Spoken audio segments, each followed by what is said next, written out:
सो हमको स्टार्ट करना है, स्टार्ट नहीं, growth, plant growth and development पढ़ना है। ओके, तो कल मैंने स्टडी मटेरियल भेज दिए थे, पर देखा आपने एक बार?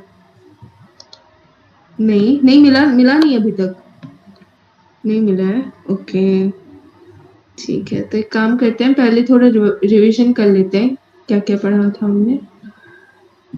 सॉरी,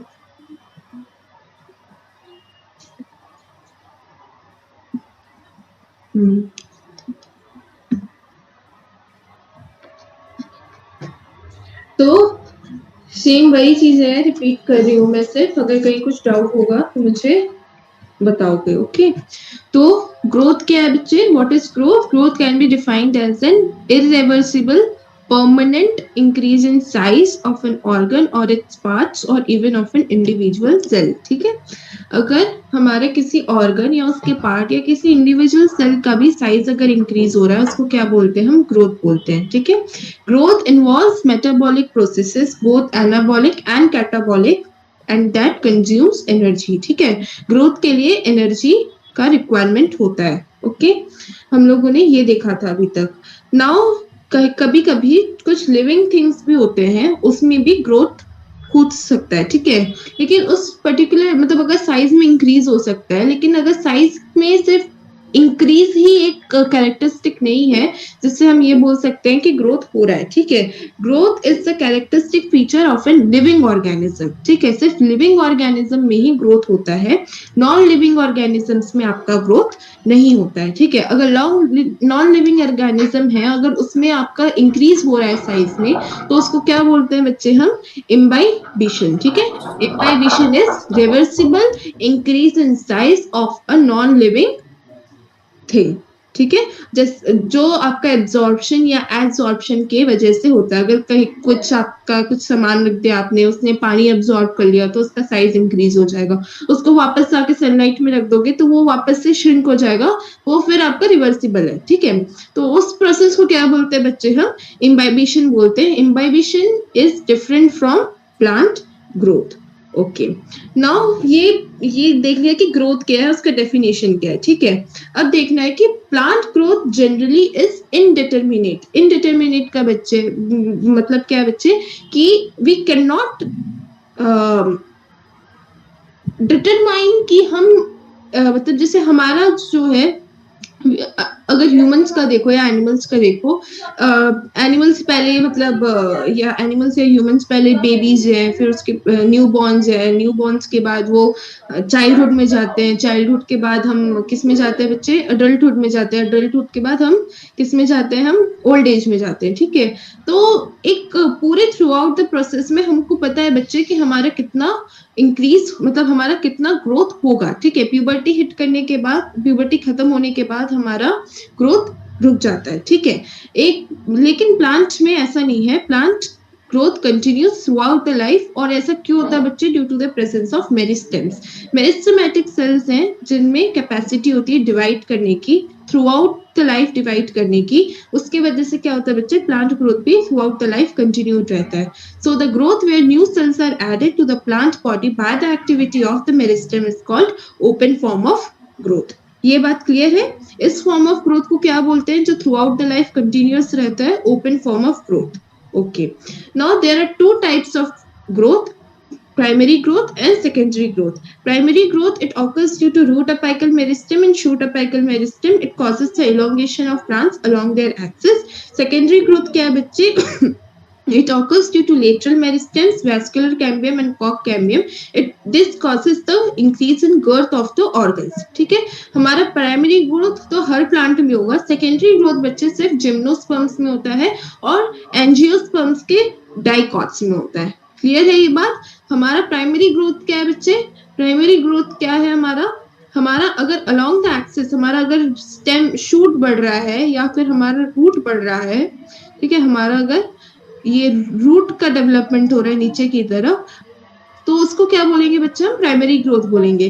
लेकिन अगर हमारा गर्थ इंक्रीज हो रहा है किसी प्लांट का, तो उसको क्या बोलेंगे बच्चे हम? सेकेंडरी ग्रोथ बोलेंगे। प्राइमरी ग्रोथ किसकी वजह से होता है? रूट अपेकल मेरिस्टेम और शूट अपेकल मेरिस्टेम। और सेकेंडरी ग्रोथ किसकी वजह से होता है बच्चे? लेटरल मेरिस्टेम्स की वजह से होता है। ओके, और सेकेंडरी ग्रोथ किस में होता है? जिम्नोस्पर्म्स में होता है और हमारा डाइकॉट्स में होता है। क्लियर है ये बात? कोई इसमें डाउट नहीं? कल मैंने बोला था पढ़ने के लिए क्लासिफिकेशन, कुछ देखा था उसका क्लासिफिकेशन? बताया था मैंने, algae, pteridophyta, bryophyta, gymnosperms, angiosperms में भी फिर मोनोकॉट्स है, डाइकॉट्स है ना। उसको एक बार देख लो बच्चे, थोड़ा इजी होगा समझना फिर। ओके,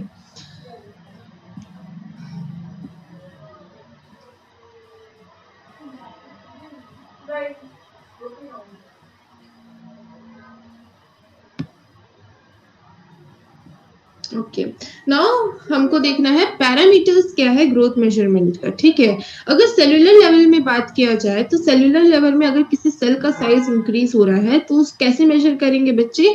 प्रोटोप्लाज्म में भी ऑब्वियसली इंक्रीज होगा, तभी जाके सेल का साइज इंक्रीज हो रहा है। ठीक है, लेकिन प्रोटोप्लाज्म का मेजरमेंट करना is very difficult, so we go for other parameters of growth measurement. ठीक है, जैसे increase in fresh weight and dry weight, increase in length, for example pollen tube का जब इलांगेशन होता है रिप्रोडक्शन के टाइम पे, that is increase in length, that is an example for increase in length.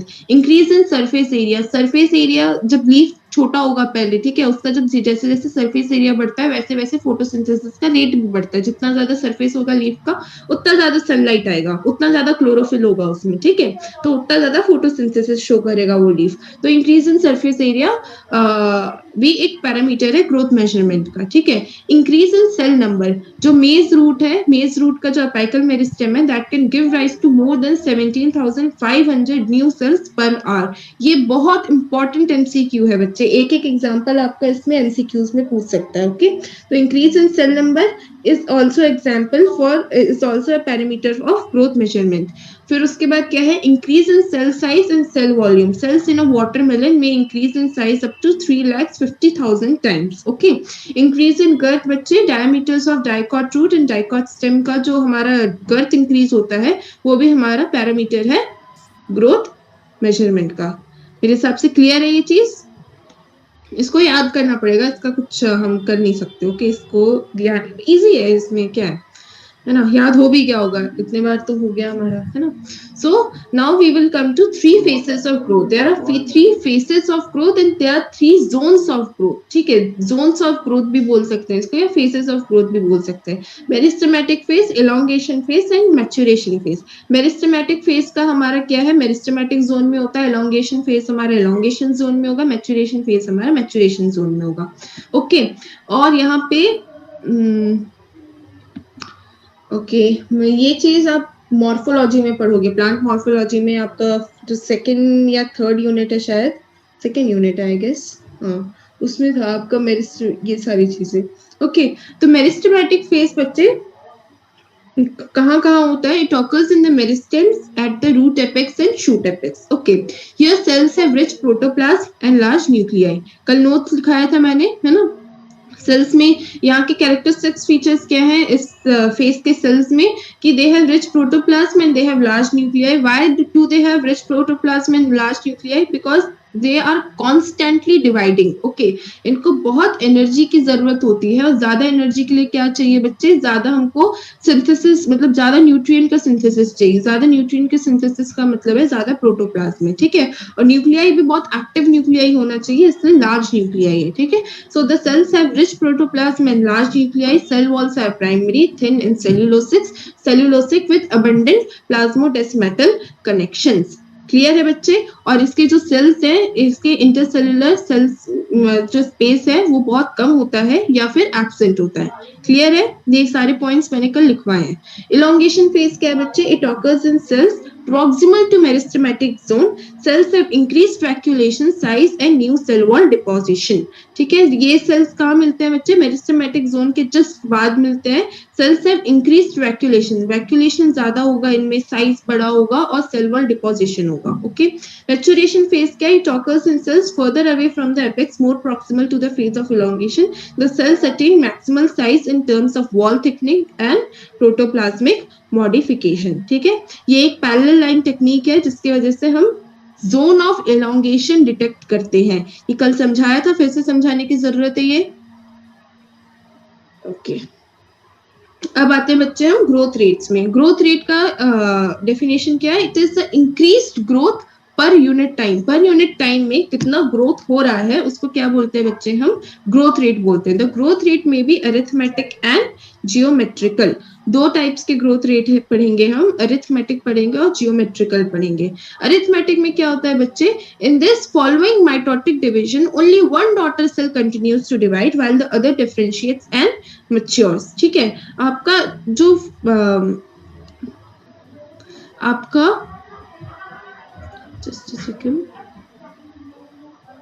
आपका अरिथमेटिक ग्रोथ में क्या होगा बच्चे? हमारा जो ये आपका कोई सेल है, ठीक है, एक सेल ने आपका माइटोसिस शो किया, माइटोसिस शो करने के बाद उसने दो सेल्स बनाए, ठीक है, ये दो सेल्स बने,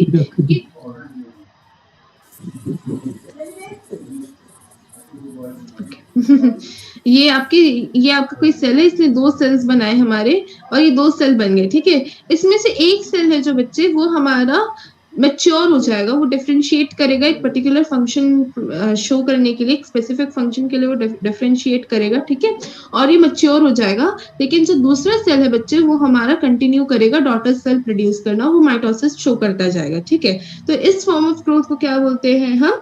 अरिथमेटिक ग्रोथ बोलते हैं। In this following mitotic division only one daughter cell continues to divide while the other differentiates and matures. ठीक है, on plotting the length of the organ against time a linear curve is obtained। कल explain किया था कि यहाँ पे x axis में क्या, वाई एक्सिस में क्या होता है बच्चे? हाइट ऑफ द प्लांट है, एक्स एक्सिस में क्या है? टाइम है। ठीक है, दिस पर्टिकुलर थिंग इज हमारा लेंथ एट टाइम 0। ठीक है, लेंथ एट टाइम 0, ये L0 है, और अगर हम इसको प्लॉट करेंगे तो हमको एक लीनियर कर्व मिलेगा। बहुत बहुत इंपॉर्टेंट MCQ क्वेश्चन है। Mathematically it is expressed as LT is equals to L0 plus RT, where LT is the length at time t, L0 is length at time 0, R is the growth rate और elongation per unit time। कोई doubt इसमें? कोई भी doubt नहीं? Okay,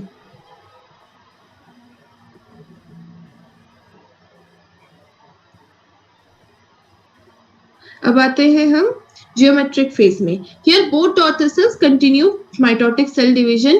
In most systems the initial growth is slow, जिसको हम क्या बोलते हैं बच्चे? lag phase बोलते हैं।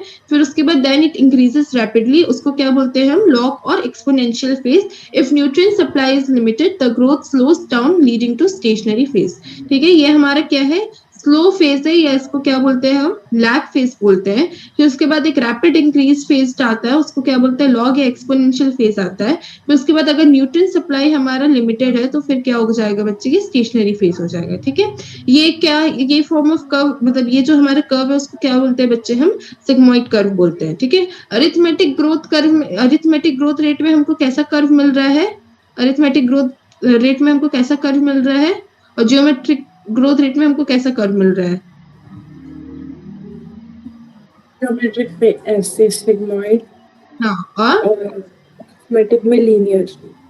ओके, यहाँ पे लीनियर और यहाँ पे सिग्मॉइड, इसको याद रखना है। ठीक है, okay. A sigmoid curve is characteristic of living organism growing in natural environment. It is typical for all cells, tissues and organs of a plant। ठीक है, ये बहुत इंपॉर्टेंट पॉइंट है। जितने भी बच्चे हमारे लिविंग ऑर्गेनिज्म हैं जो नेचुरल एनवायरनमेंट में सर्वाइव कर रहे हैं, हेलो हेलो, कहाँ चले गए? ओके ओके ओके ओके, तो जितने भी हमारे जो लिविंग ऑर्गेनिज्म है जो नेचुरल एनवायरनमेंट में ग्रो कर रहे हैं बच्चे, they will show sigmoid curve because हमारा न्यूट्रिएंट सप्लाई क्या है? हमेशा लिमिटेड रहेगा। जो रिसोर्सेज है हमारे पास लिमिटेड है, तो न्यूट्रिएंट सप्लाई भी लिमिटेड रहेगा due to competition in the natural environment. हमारा जो जो भी हमारा लिविंग ऑर्गेनिज्म जो नेचुरल एनवायरनमेंट में सरवाइव कर रहा है वो हमेशा सिग्मॉइड कर्व शो करेगा। क्लियर है? ओके, अब आते हैं हम नेक्स्ट ये में। Okay, the exponential growth can be expressed as W1 is equals to W0 ERT, where W1 is final size, W0 is initial size at the beginning of the period, R is the growth rate। यहाँ पे क्या है, ये relative growth है, ठीक है। Arithmetic और geometric growth में ये अंतर है, ठीक है। यहाँ पे रिलेटिव ग्रोथ लेंगे हम, T is the time of growth and E is the base of natural logarithms। Here R is the relative growth rate, it is also the measure of the ability of plant to produce new plant material, efficiency index, hence final size W1 depends upon the initial size W0। जो हमारा final size है बच्चे, it will depend upon the initial size W0। इसको क्या बोलते हैं हम? Efficiency index बोलते हैं। ये भी एक इंपॉर्टेंट पॉइंट है, इसको ध्यान में रखना है। कोई डाउट? ये सब कल एक्सप्लेन किया है, इसलिए मैं भी फास्ट चल रही हूँ। Okay okay, now two ways of quantitative comparisons of growth rates, one is absolute growth rate and one is relative growth rate। absolute growth rate क्या है बच्चे? measurement and comparison of total growth per unit time। अगर हम एक leaf लिया, हमने एक leaf लिया, ठीक है, एक लीफ ए है हमारा, एक लीफ बी है, ठीक है। लीफ ए जो है हमारा, पहले 5 सेंटीमीटर स्क्वायर उसका सरफेस एरिया था। कुछ टाइम के बाद, 1 वीक का टाइम है, 1 वीक के बाद हमने देखा कि क्या हो गया, उसका 10 सेंटीमीटर हो गया, 5 से 10 सेंटीमीटर पर स्क्वायर हो गया। तो इसका जो हमारा ग्रोथ है वो कितना हुआ बच्चे? 1 वीक के टाइम में इसका ग्रोथ कितना हुआ? 5 सेंटीमीटर पर सेंटीमीटर स्क्वायर इन 1 वीक। तो ये क्या है, अगर हम इसको ऐसे बोलेंगे तो क्या है बच्चे? एब्सोल्यूट ग्रोथ रेट है हमारा, ठीक है। इस लीफ का एब्सोल्यूट ग्रोथ रेट क्या है? 5 सेंटीमीटर स्क्वायर इन 1 वीक। अगर हमने लीफ बी लिया, ये पहले 50 सेंटीमीटर स्क्वायर था इसका सरफेस एरिया, अब ये बढ़ के इसका ग्रो होके क्या बन गया बच्चे? कितना हो गया? ये 55 सेंटीमीटर पर स्क्वायर हो गया 1 वीक के टाइम में, ठीक है। तो इसका एब्सोल्यूट ग्रोथ रेट क्या है बच्चे? 5 सेंटीमीटर स्क्वायर इन 1 वीक। ओके, अगर हमको कंपेयर करना है कि किसका ज्यादा ग्रोथ हुआ, लीफ ए का ज्यादा ग्रोथ हुआ या लीफ बी का ज्यादा ग्रोथ हुआ, तो क्या बोलेंगे बच्चे? हम क्या यूज करेंगे? रिलेटिव ग्रोथ रेट यूज करेंगे, ठीक है। It is the measurement of growth of the given system per unit time expressed on a common basis, example per unit initial parameter. यहाँ पे जो ग्रोथ है बच्चे हमारा इनिशियल पैरामीटर पे डिपेंड करता है। ये 50 सेंटीमीटर पर स्क्वायर है इसका इनिशियल, इसका 5 सेंटीमीटर पर स्क्वायर है। तो हमारा जो ग्रोथ, रिलेटिव ग्रोथ रेट है, वो हमारे इनिशियल पैरामीटर पे डिपेंड करेगा। कैसे डिपेंड करता है? कल फॉर्मूला बताया था मैंने,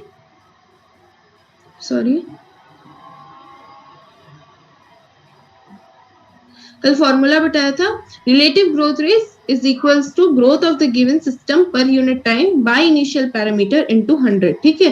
तो अगर हमने लीफ ए का देखा, ठीक है, लीफ ए का क्या था बच्चे? इनिशियल क्या था उसका? लीफ ए का growth of the given system per unit time क्या था उसका? एब्सोल्यूट ग्रोथ रेट क्या था? 5 था, ओके। और हमारा इनिशियल पैरामीटर क्या था? 5 था, ओके। 5 सेंटीमीटर स्क्वायर और इनिशियल पैरामीटर भी हमारा 5 सेंटीमीटर स्क्वायर, ठीक है। इसको हम इंटू 100 करेंगे तो कितना आएगा बच्चे? 100% आएगा, ओके। 100% आएगा, इसका आंसर 100% है। सेम अगर यहीं पे हम लीफ बी का लेंगे तो लीफ बी का क्या था बच्चे? इनिशियल पैरामीटर क्या था उसका? 50 था। 50 था कि नहीं था? Sorry, growth of the given system per unit time क्या था बच्चे? 5 था। करें तो हमारा कितना आ रहा है बच्चे? यहाँ पे 100% आ रहा है, यहाँ पे 10% आ रहा है ग्रोथ। तो किसने ज्यादा ग्रोथ शो की? लीफ ए ने ज्यादा ग्रोथ शो की, ठीक है। तो दिस इज हमारा क्या, ये क्या है? हमारा रिलेटिव ग्रोथ रेट है। कोई डाउट इसमें? ओके,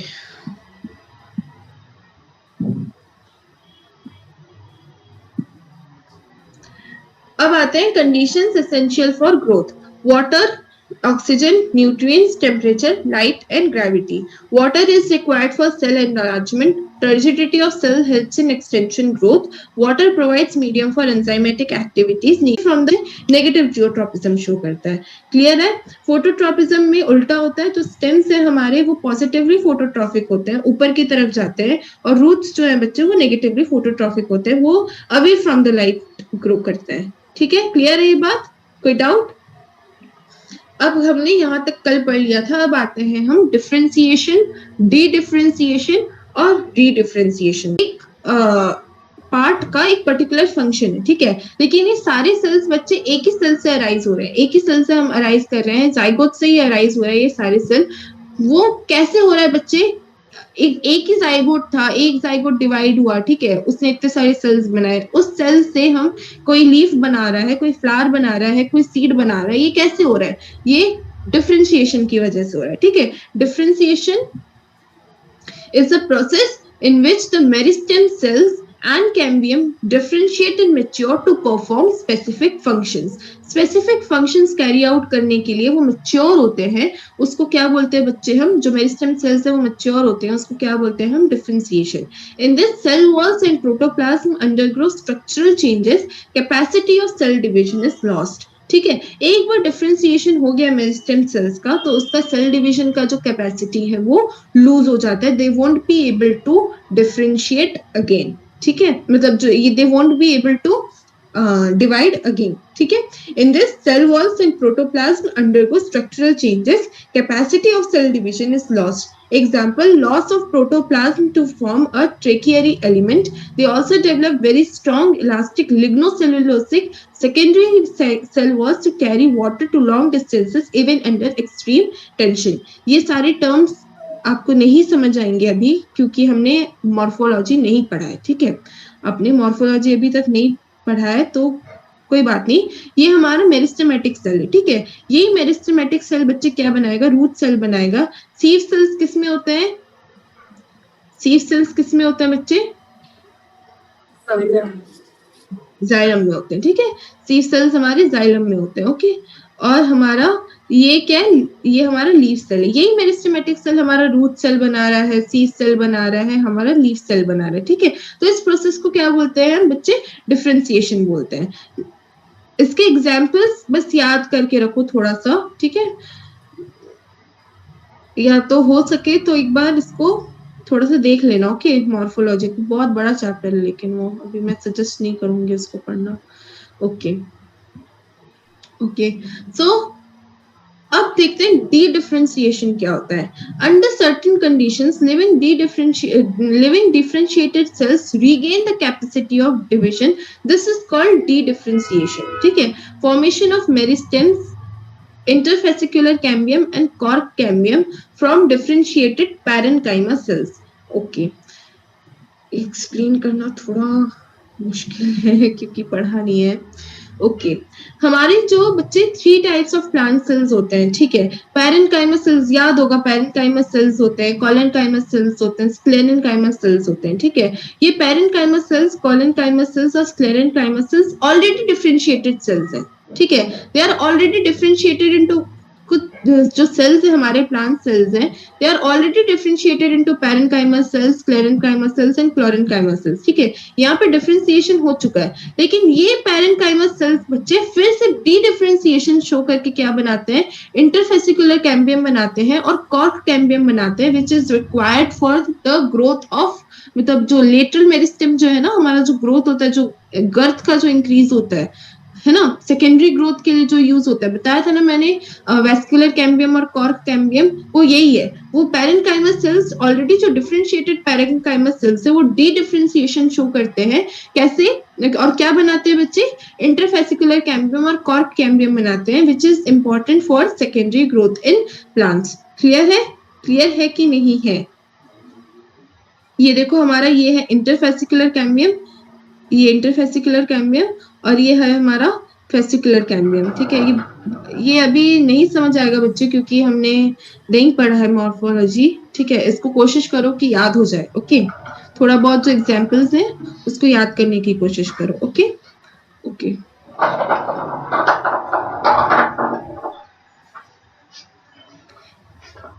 कोई डाउट है इसमें डी डिफरेंशिएशन में?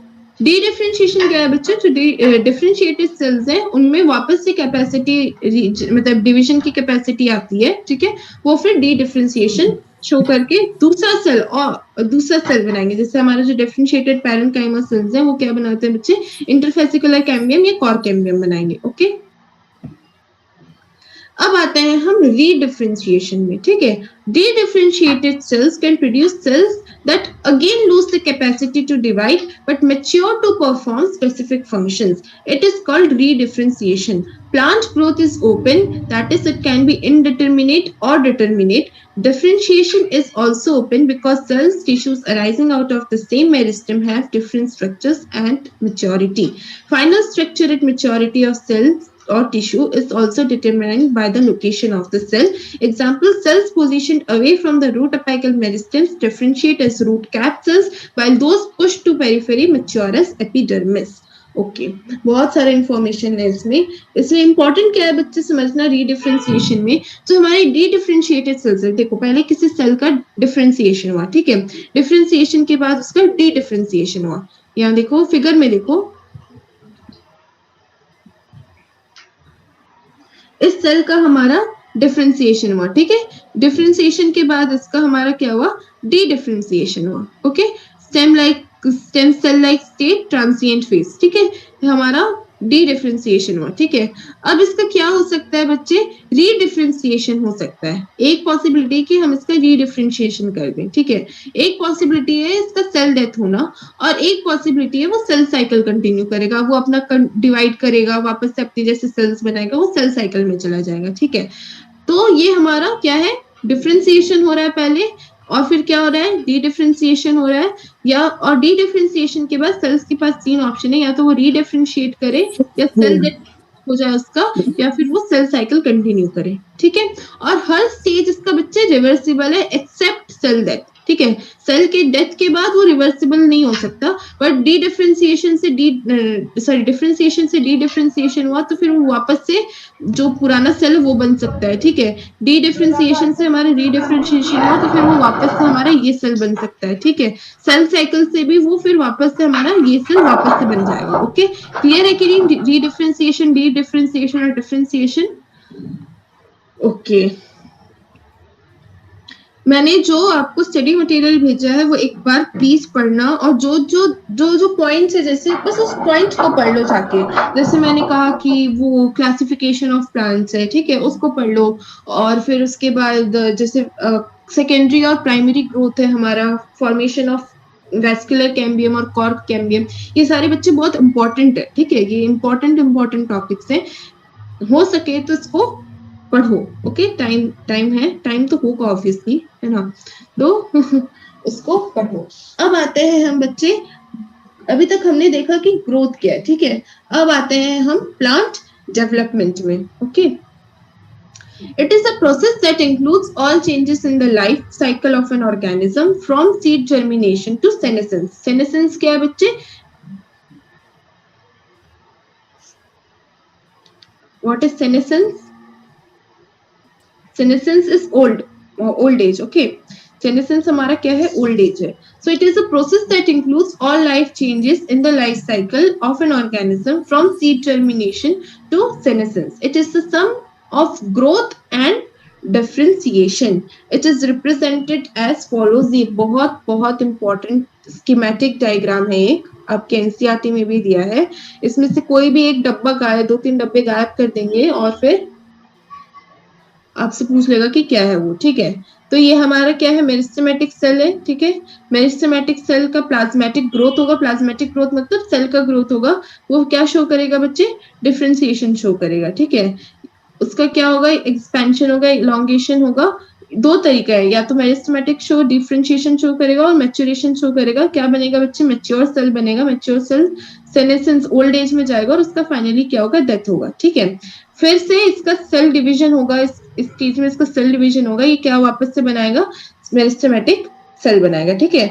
मेरिस्टेमेटिक सेल का डिवाइड होगा तो फिर वापस से सेल डिवीजन होगा, तो वापस से मेरिस्टेमेटिक सेल ही बनेगा ना, है ना। मेरिस्टेमेटिक सेल वापस से मेरिस्टेमेटिक सेल बनाएगा, इसलिए तो कंटिन्यूअसली डिवाइड हो रहा है वो। ओके, तो क्या है यहाँ पे, देखो पहले जाइगोट बना, फिर उसके बाद 16 सेल एम्ब्रियो बना, फिर हार्ट स्टेज एम्ब्रियो बना, फिर उसके बाद हमारा एक होता है टॉर्पीडो स्टेज एम्ब्रियो होता है, वो मैंने शुरू में दिखाया था, है ना।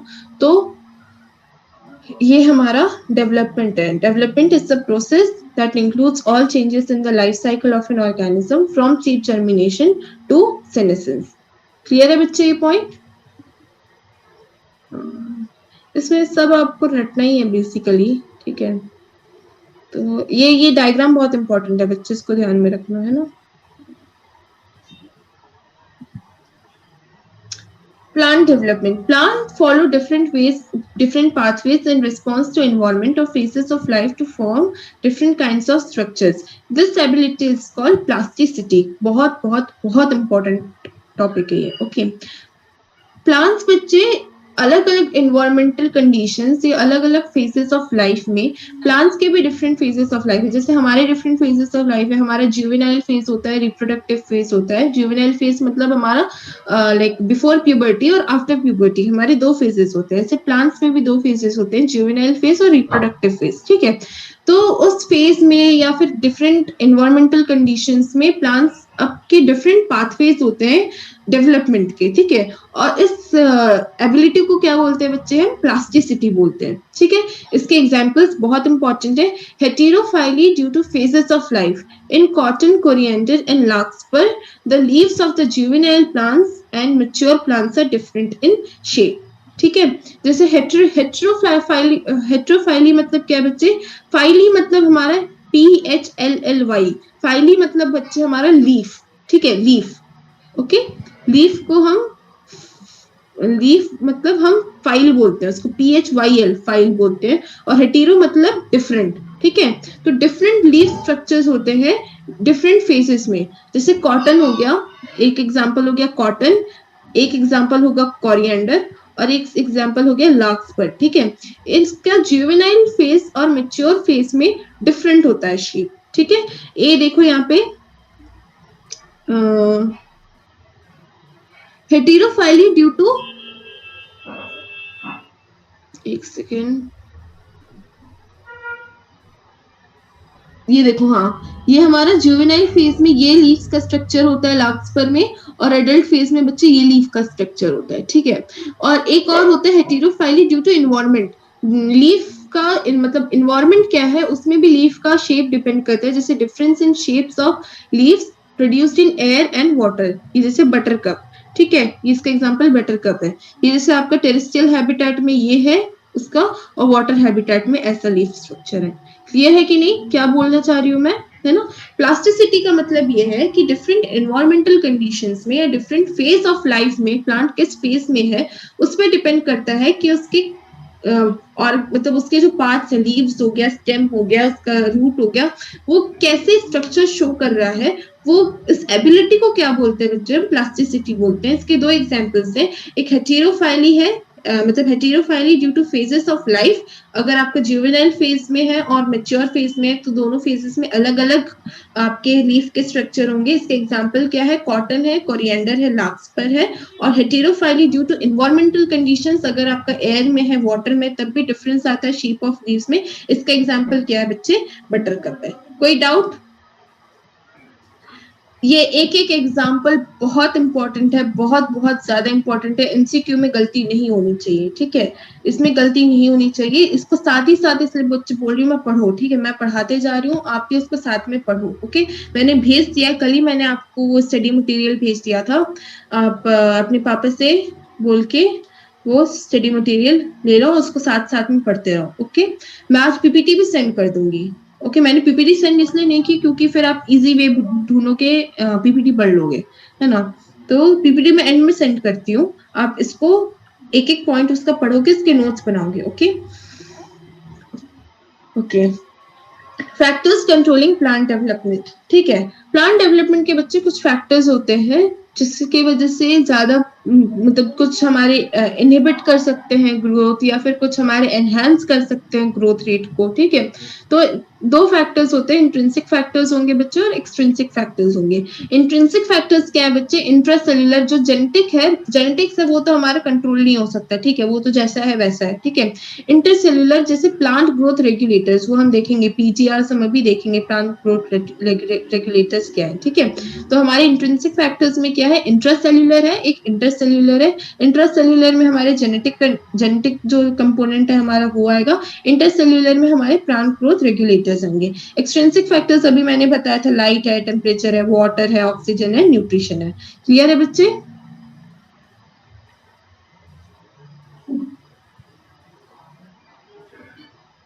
अब आते हैं हम प्लांट ग्रोथ रेगुलेटर्स या प्लांट हार्मोन्स और phyto hormones. Okay, plant growth regulators या प्लांट हार्मोन्स हमारे। Okay, plant growth regulators are small simple molecules that regulate plant growth based on the functions. PGRs are of two groups, plant growth promoters and plant growth inhibitors. अभी बताया मैंने, या तो वो promote कर सकता है, एनहांस कर सकता है ग्रोथ, या इनहिबिट कर सकता है, उसको स्लो कर सकता है। ठीक है, तो plant growth promoters for growth promoting activities like cell division and enlargement, tropic growth, pattern formation, flowering, fruiting and seed formation. Example क्या है बच्चे इसके? Auxin, gibberellins and cytokinins. हम 5 प्लांट ग्रोथ रेगुलेटर्स पढ़ेंगे, उसमें से 3 हमारे प्लांट ग्रोथ प्रमोटर है और 2 हमारे प्लांट ग्रोथ इनहिबिटर है। ओके, यहाँ से बहुत रटना स्टार्ट करना पड़ेगा। ओके, एक एक अभी हम देखेंगे, एक एक जो हमारे हार्मोन है उसको हम डिटेल में देखेंगे। प्लांट ग्रोथ रेगुलेटर में क्या क्या है बच्चे हमारे? प्लांट, मेरे साथ बोलो, प्लांट ग्रोथ रेगुलेटर्स 2 टाइप्स के हैं। क्या क्या है? प्लांट ग्रोथ प्रमोटर है और इनहिबिटर है। ठीक है, प्लांट ग्रोथ प्रमोटर्स में बच्चे हमारे 3, हम टोटल 5 हार्मोन्स पढ़ेंगे, उसमें से 3 हार्मोन्स क्या है बच्चे हमारे? प्लांट ग्रोथ प्रमोटर्स है। ओके, प्लांट ग्रोथ प्रमोटर्स में क्या क्या है? ऑक्सीन्स है, गिब्रेलिन्स है और हमारे साइटोकाइनिन्स है। ओके, और प्लांट ग्रोथ इनहिबिटर्स में क्या है बच्चे? हमारे एब्सिसिक एसिड है और इथिलीन है। क्लियर है? ये 5 पढ़ेंगे हम और ये 5 और डिटेल में पढ़ेंगे। ठीक है, प्लांट ग्रोथ प्रमोटर्स का काम क्या है बच्चे? वो cell division, enlargement, tropic growth, pattern formation, seed formation, fruiting, flowering, ये सब में वो एनहांस करते हैं और ये सारे ये ग्रोथ प्रमोटिंग एक्टिविटीज है ना। तो ये that's why they are known as plant growth promoters. Plant growth inhibitors for growth inhibiting activities like dormancy and abscission. Dormancy क्या है बच्चे? डोरमेंसी आपका क्या होता है? जैसे हमारा जो सीड है बच्चे, सीड हमारा कभी कभी डॉर्मेंट स्टेज में चला जाता है। ठीक है, डॉर्मेंट स्टेज में वो चला जाता है तो फिर वो आपका बडिंग नहीं होता है उससे। ठीक है, उससे हमारी लाइक उसका सीड से हमारा फिर प्लांट नहीं बनता, वो डॉर्मेंट स्टेज में रहता है। ठीक है, तो वो डॉर्मेंसी कौन इंड्यूस करता है बच्चे? हमारे प्लांट ग्रोथ इनहिबिटर्स यूज करते हैं। डॉर्मेंट क्यों हो जाते हैं? अगर हमारा एक्सटर्नल कंडीशन, जो इन्वायरमेंटल कंडीशन है, वो हमारा फेवरेबल नहीं है, अनफेवरेबल इन्वायरमेंटल कंडीशंस है, तो प्लांट का जो सीड है बच्चे वो उस टाइम पे डॉर्मेंट स्टेज में चला जाता है। फिर वापस से जब फेवरेबल कंडीशंस आ जाते हैं तो वापस से हमारा वो डॉर्मेंसी खत्म होके वो फिर हमारा फ्लावरिंग, मतलब जो हमारा बडिंग होता है, जो जर्मिनेशन होता है सीड का, वो हमारा वापस से कंटिन्यू होता है। ठीक है, तो प्लांट ग्रोथ इनहिबिटर्स क्या क्या है बच्चे? Abscisic acid and ethylene. Ethylene effects either of the group but it is largely a growth inhibitor. Ethylene हमारा एक तरह से प्लांट ग्रोथ प्रमोटर भी है और इनहिबिटर भी है, बट मेजॉरिटी जो उसका काम है वो इनहिबिटर का है, तो इसलिए हम उसको इनहिबिटर में लिखते हैं। ठीक है, इथिलीन इज अ गैस। ठीक है, ये भी एक इंपॉर्टेंट पॉइंट है। इथिलीन एक गैस है और वो दोनों, उसका ग्रोथ इनहिबिटर का भी काम है, ग्रोथ प्रमोटर का भी काम है, बट मेजर जो उसका एक्टिविटी होता है वो ग्रोथ इनहिबिटर का होता है, तो इसलिए हम उसको प्लांट ग्रोथ इनहिबिटर। बच्चे नाउ समझ आ रहा है कि नहीं? ओके, ऑक्सीन्स बहुत बहुत इंपॉर्टेंट है। ओके, पहले हम पढ़ रहे हैं प्लांट ग्रोथ रेगुलेटर्स में प्लांट ग्रोथ प्रमोटर्स पढ़ रहे हैं, उसका भी हम फर्स्ट एग्जांपल देख रहे हैं अभी, auxins. Charles Darwin and his son Francis Darwin observed that coleoptiles of canary crabs responded to unilateral illumination by growing towards the light source, phototropism. It was concluded that the tip of the coleoptile caused the bending of the entire coleoptile.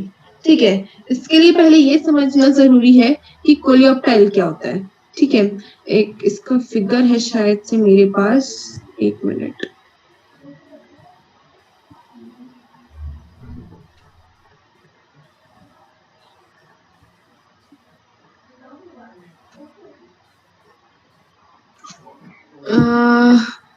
इसी से ही समझ सकते हो।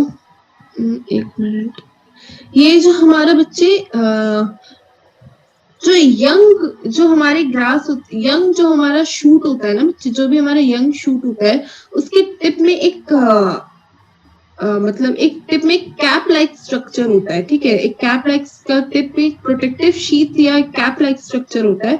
ये जैसे ये green colour का है ना, ये है कि नहीं, ये हमारा क्या है बच्चे, कोलियोप्टेल बोलते हैं इसको, ठीक है, इसको कोलियोप्टेल बोलते हैं, ठीक है। उस चार्ल्स डार्विन और उसका जो सन है फ्रांसिस डार्विन, उन्होंने देखा कैनरी ग्रास में, ये देखा, ठीक है। जो उसका कोलियोप्टेल होता है बच्चे, वो क्या करता है, अगर आपका लाइट अगर इस डायरेक्शन में है, लाइट आपका इस डायरेक्शन से लाइट आ रहा है, ठीक है, तो वो धीरे धीरे क्या करेगा, वो सीधा रहेगा पहले, ठीक है, वो धीरे धीरे करके ऐसे मुड़ने लगेगा लाइट की डायरेक्शन में। इसको क्या बोलते हैं बच्चे, हम फोटोट्रॉपिज्म बोलते हैं, पढ़ाया है अभी। It was concluded that the tip of the coleoptile caused the bending of the entire कोलियोप्टेल। इसके बेंडिंग की वजह से ये जो पूरा हमारा जो ग्रास है, पूरा जो शूट है हमारा, वो बेंड हो जाता है, ठीक है। FW went isolated auxine from the tip of coleoptiles of oat seedlings, ठीक है। बहुत इंपॉर्टेंट है, बहुत इंपॉर्टेंट है, ये बहुत इंपॉर्टेंट है, ये बहुत इंपॉर्टेंट है, ठीक है। FW किसने ऑक्सीजन पहले आइसोलेट किया, FW वेंट ने किया, कहां से किया, from the coleoptiles of oat seedlings. तो ओट का जो सीडलिंग्स जो प्लांट्स होते हैं, छोटे छोटे जो सैपलिंग्स होते हैं, उनके कोलियोप्टाइल से उन्होंने क्या आइसोलेट किया, ऑक्सीजन किया। ऑक्सीजन क्या है, हमारा हार्मोन है, एक प्लांट हार्मोन है, it is a plant growth regulator, एक हार्मोन है, ठीक है। तो उन्होंने उसको आइसोलेट किया। Oxygen was first isolated from human urine. पहली बार जब ऑक्सीजन हमारा आइसोलेट किया गया था, वो ह्यूमन यूरिन से किया गया था। फिर उसके बाद प्लांट से FW वेंट ने आइसोलेट किया oxygen from the tips of coleoptiles of oat seedlings. Oxygen are produced by the growing apices of stems and roots from where they migrate to regions of their action, ठीक है। Oxygen कहाँ produce होते हैं बच्चे, stems में होते हैं और रूट्स में होते हैं। जो भी हमारा ग्रोइंग जो एरिया है ना बच्चे, जैसे ये हमारा क्या है, ग्रोइंग एरिया है, ठीक है, हमारा ग्रो करने वाला एरिया है। शूट जो है हमारा ग्रो करने, शूट अपाइकल और रूट अपाइकल जो एरियाज है, वो हमारे क्या करते हैं, ऑक्सीजन प्रोड्यूस करते हैं, हम वहां से ऑक्सीजन आइसोलेट कर सकते हैं। क्लियर है बच्चे, क्लियर है ये पॉइंट, कोई doubt? Okay. Types of oxygen, there are two types of oxygen, natural and synthetic, ठीक है, नेचुरल एंड सिंथेटिक। इसका एग्जांपल क्या है, नेचुरल का indole 3 acetic acid IAA and indole butyric acid IBA, they are isolated from plants. Synthetic क्या है बच्चे, naphthalene acetic acid NAA and 2,4-D two four dichlorophenoxy oxy acetic acid, ठीक है। ये हमारे दो हैं, नेचुरल और सिंथेटिक। बहुत इंपॉर्टेंट है इसके एग्जाम्पल्स याद करना, एक एक जो पॉइंट मैंने PPT में लिखा है बहुत इंपॉर्टेंट है, रट लो इसको, ठीक है। नेचुरल क्या है बच्चे, indole 3 acetic acid, indole butyric acid. मेरे साथ बोलो, नेचुरल एंड सिंथेटिक। नेचुरल के एग्जांपल्स क्या है, इंडोल ब्यूटरिक एसिड और इंडोल 3 एसिटिक एसिड, ठीक है। सिंथेटिक के एग्जांपल्स क्या है, नैप्थलीन एसिटिक एसिड और 2,4-D 2,4-डाइक्लोरोफेनॉक्सी एसिटिक एसिड, ठीक है, 2,4-डाइक्लोरोफेनॉक्सी एसिटिक एसिड। ओके, कोई डाउट? हमसे तो इसका स्ट्रक्चर पूछा जाता था MCQ में। ये स्ट्रक्चर दे दिया था और हमको बोला था कि कौन सा एसिड, कौन सा प्लांट ग्रोथ हार्मोन है, ठीक है। तो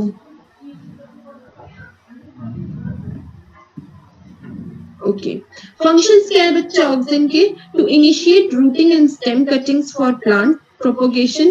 जब ऐसा बोलते हैं ना कि अगर प्लांट का जो अगर ग्रोथ है, अगर वो नहीं हो रहा है, तो उसका क्या करते हैं बच्चे, टिप काट देते हैं, ठीक है, उसका टिप काट देते हैं। जैसे रूट का ग्रोथ नहीं हो रहा, तो रूट का मतलब एक टिप काट देते हैं, तो फिर उसके बाद ग्रोथ होने लगता है उसका, ठीक है। कैसे ग्रोथ होने लगता है,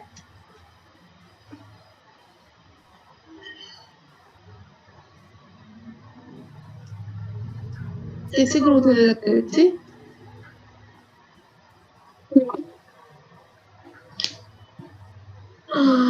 देखो क्या होता है, हम पहले एक ये लेंगे, प्लांट लेंगे, ठीक है, उसका ये शूट हमने कट कर दिया, ठीक है, इसका टिप कट कर दिया हमने, ठीक है, इसमें हमने ऑक्सीजन ऐड कर दिया, ठीक है। ऑक्सीजन ऐड करके हमने वापस से टिप लगा दिया, वो अपना ग्रो कर जाएगा प्लांट। सेम ऐसा रूट है, ठीक है, यहाँ पे एंड में हमने ऑक्सीजन ऐड कर दिया, इसका रूट हमारा ग्रो करने लग जाएगा, ठीक है। To initiate rooting in stem cuttings for plant propagation, promote flowering, example in pineapples, pineapples है फ्लावरिंग प्रमोट करने के लिए यूज होता है।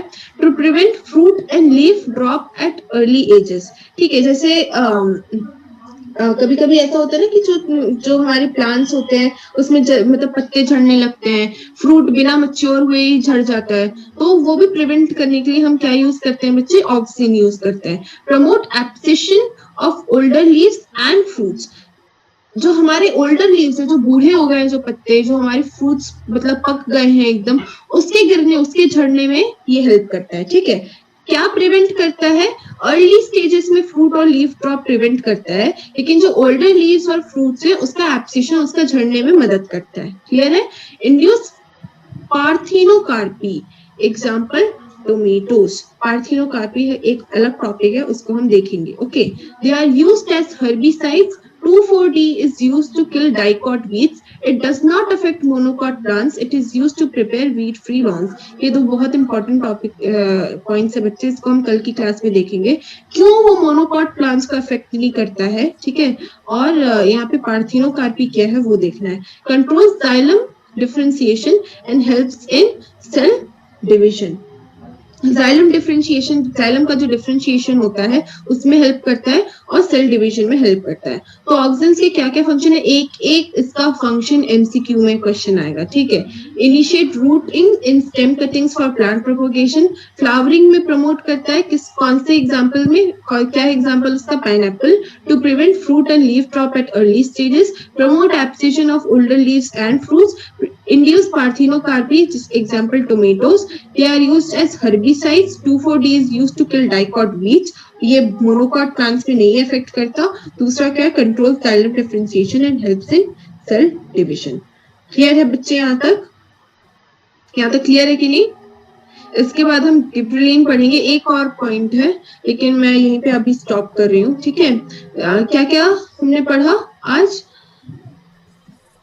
प्लांट डेवलपमेंट फैक्टर्स देखिए, प्लांट डेवलपमेंट में intrinsic factor, extrinsic factor. Intrinsic factor में इंट्रासेल्यूलर जो जेनेटिक कंपोनेंट की वजह से कंट्रोल होता है, इंटरसेल्यूलर देखा जो हमारा प्लांट ग्रोथ रेगुलेटर्स की वजह से कंट्रोल होता है। उसके बाद एक्सट्रिंसिक फैक्टर्स जैसे लाइट, हमारा ऑक्सीजन, न्यूट्रिएंट, वाटर, टेम्परेचर, ये सब हमारे एक्सट्रिंसिक फैक्टर्स है। अभी हम इंट्रिंसिक फैक्टर्स देख रहे हैं। इंट्रिंसिक फैक्टर्स में हम देख रहे हैं इंटरसेल्यूलर फैक्टर्स जो हमारे प्लांट ग्रोथ रेगुलेटर्स है, प्लांट ग्रोथ हार्मोन्स है, ठीक है। हार्मोन्स में भी हमारे क्या है बच्चे, 2 टाइप्स ऑफ हार्मोन्स है, प्लांट ग्रोथ प्रमोटर्स है, प्लांट ग्रोथ इनहिबिटर्स है। प्लांट ग्रोथ प्रमोटर्स क्या करते हैं बच्चे, ग्रोथ एनहांस करते हैं, सेल डिवीजन इंड्यूस करते हैं, फ्लावरिंग इंड्यूस करते हैं, सीडिंग इंड्यूस करते हैं। और हमारे प्लांट ग्रोथ इनहिबिटर्स क्या करते हैं, एब्सेशन इंड्यूस करते हैं, डोर्मेंसी इंड्यूस करते हैं, वो ग्रोथ को रोकते हैं, ठीक है। प्लांट ग्रोथ प्रमोटर्स के क्या एग्जांपल्स है, ऑक्सीन्स है, गिबरेलिन्स है, साइटोकाइनिन्स है। और यहाँ पे हमारे एग्जांपल क्या है, एब्सिसिक एसिड है। प्लांट ग्रोथ इनहिबिटर में एब्सिसिक एसिड हमारे एग्जांपल है। दूसरा एग्जांपल क्या है, एथिलीन, ठीक है। आज हम लोग ने ऑक्सीन देखा। ऑक्सीन भी हमारे बच्चे कितने टाइप्स के होते हैं, 2 टाइप्स के होते हैं, सिंथेटिक और नेचुरल। नेचुरल के एग्जांपल्स क्या है, indole acetic acid, indole 3 acetic acid, और एक है हमारा इंडोल ब्यूट्रिक एसिड। और सिंथेटिक का क्या एग्जांपल है, नैप्थलीन एसिटिक एसिड और 2,4-D, 2,4-डाइक्लोरोफिनॉक्सी एसिडिक एसिड। क्लियर है ये बात? ऐसे एकदम रटा होना चाहिए, पूछो तो एकदम इतने फास्ट आप बोलो, एकदम ऐसे टिप पे होना चाहिए, ठीक है। ये बहुत इंपॉर्टेंट है बच्चे, ठीक है, ये बहुत बहुत इंपॉर्टेंट चैप्टर है। इसका एक एक पॉइंट आपका एमसीक्यू में आएगा। ओके, तो हमको कल देखना है पार्थिनोकार्पी, ठीक है। आप मुझे कल पढ़ के बताओ पार्थिनोकार्पी क्या है, ठीक है। एक चीज ये पढ़ोगे पार्थिनोकार्पी क्या है, और दूसरा ये पढ़ोगे, मैं एक्सप्लेन करूंगी फिर, ठीक है, पार्थिनोकार्पी क्या होता है। और ये जो हर्बिसाइड से जो 2,4-D है वो मोनोकॉट रूट को क्यों अफेक्ट नहीं करता, मोनोकॉट प्लांट्स को क्यों अफेक्ट नहीं करता, वो आप मुझे दोनों पढ़ के बताओगे। ये आपका होमवर्क है, नोट कर लो। ओके, क्लियर है बच्चे? क्लास एंड करूं मैं? ओके, कोई डाउट? कोई डाउट होगा तो मुझे बताना। आज मैं कुछ एमसीक्यू सेंड करूंगी, ओके? वो एमसीक्यू भी मुझे मिलने चाहिए, ओके? ओके, ये चैप्टर भी हमारा ऑलमोस्ट खत्म हो गया।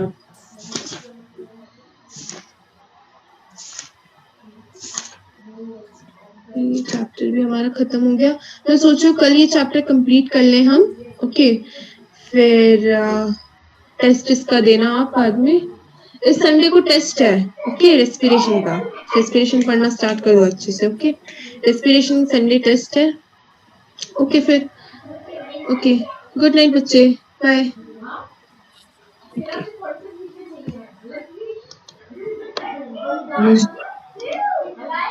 मुझे